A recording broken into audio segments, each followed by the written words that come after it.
تو ٹھیک ہے، آئیے اس کو تفصیل سے سمجھتے ہیں۔ بات شروع کرتے ہیں خوراک سے۔ کیا محض خوراک کم کر دینے سے ہماری عمر لمبی ہو سکتی ہے؟ دیکھیں، یہاں جو بات سب سے زیادہ حیران کن ہے وہ یہ ہے کہ سائنسدانوں نے یہ سوال بہت پہلے اٹھا لیا تھا۔ اگر ہم 1917 کی تحقیق دیکھیں جو چوہوں پر کی گئی تھی، تو وہاں سے ہمیں کچھ سراغ ملتے ہیں۔ 1917؟ مطلب یہ تحقیق اتنی پرانی ہے؟ میں تو سوچ رہی تھی کہ یہ کوئی حال ہی کی دریافت ہوگی۔ ہاں بالکل، یہ کافی پرانی بات ہے۔ تو اس وقت سائنسدانوں نے کیا کیا کہ چوہوں کی خوراک کی مقدار کو کم کر دیا، لیکن ضروری غذائیت برقرار رکھی، اور نتیجہ کیا نکلا؟ ان کی عمر حیران کن طور پر طویل ہو گئی۔ ارے واہ! تو کیا وہ محض زندہ تھے یا صحت مند بھی تھے؟ وہ نہ صرف زندہ تھے بلکہ زیادہ متحرک بھی تھے، اور بیماریاں بھی ان میں بہت دیر سے ظاہر ہوئیں۔ یہ تو بہت زبردست بات ہے۔ تو کیا پھر سائنسدانوں نے فوراً یہ اعلان کر دیا کہ کم کھاؤ اور زیادہ جیو؟ ظاہر ایسا نہیں ہوتا۔ سائنس کا سفر اتنا سیدھا نہیں ہے۔ چوہے تو بیچارے محض چند سال جیتے ہیں نا، اس لیے یہ تجربات ان جانوروں پر دہرائے گئے جو ارتقائی لحاظ سے انسانوں کے قریب ہیں، یعنی پرائمیٹس یا بندر۔ اچھا، جو کئی دہائیوں تک زندہ رہتے ہیں۔ تو بندروں پر اس کے کیا نتائج آئے؟ کیا ان کی بھی عمر لمبی ہو گئی؟ اور یہاں آ کر نتائج نے سب کو الجھا کر رکھ دیا۔ 2009 میں یونیورسٹی آف وسکونسن کی ایک بہت طویل تحقیق سامنے آئی۔ اس میں ریسس بندروں کو کم خوراک دی گئی، اور ہاں، انہیں اس کا فائدہ ہوا۔ وہ واقعی زیادہ صحت مند اور جوان نظر آئے۔ ایک منٹ رکیے، اگر وسکونسن کی تحقیق نے یہ ثابت کر دیا کہ کم کھانے سے بندر زیادہ جیتے ہیں، تو پھر بھوکا رہنا ہی تو حتمی حل ہونا چاہیے، ہے نا؟ لیکن مجھے یاد پڑتا ہے میں نے کہیں پڑھا تھا کہ اس کے بعد ایک اور تحقیق نے اس نظریے کو ہی مسترد کر دیا تھا۔ آپ نے بالکل درست نشاندہی کی۔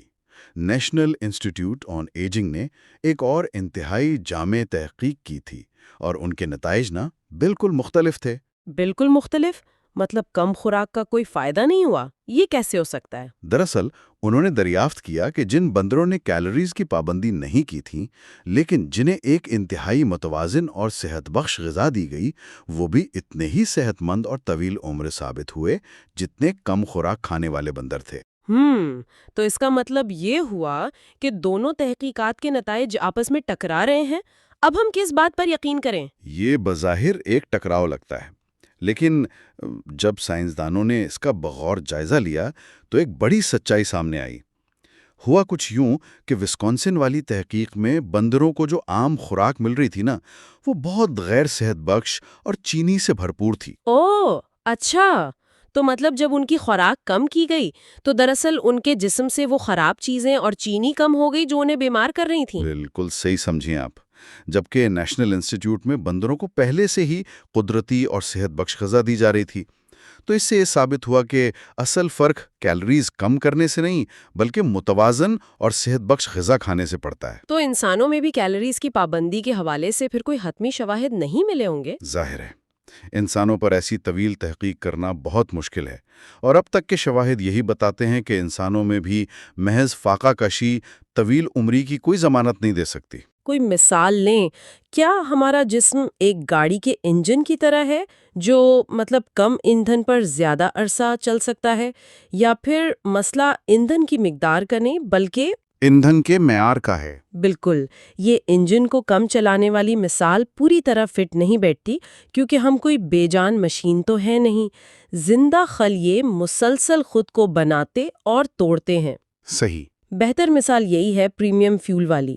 اگر آپ گاڑی میں سستا اور کچرا پیدا کرنے والا تیل ڈالیں گے تو انجن جلدی جواب دے جائے گا، لیکن معیاری ایندھن اسے دیر تک ٹھیک رکھے گا۔ اسی طرح اگر خلیوں کو صحت بخش خوراک ملے گی تو وہ بہتر کام کریں گے۔ یہاں آ کر بات واقعی بہت دلچسپ ہو جاتی ہے، کیونکہ جب ہم صحت کی بات کرتے ہیں تو ہم اکثر ایک اور بہت اہم چیز کو بھول جاتے ہیں، جو کہ ہے نیند۔ اگر کوئی بہت اچھی خوراک کھا رہا ہے لیکن سو نہیں رہا تو کیا ہوگا؟ تو پھر وہ ساری محنت ضائع ہو جائے گی۔ نیند کی کمی کیلوریز کی پابندی یا اچھی خوراک کے تمام فوائد کو زائل کر سکتی ہے۔ واقعی؟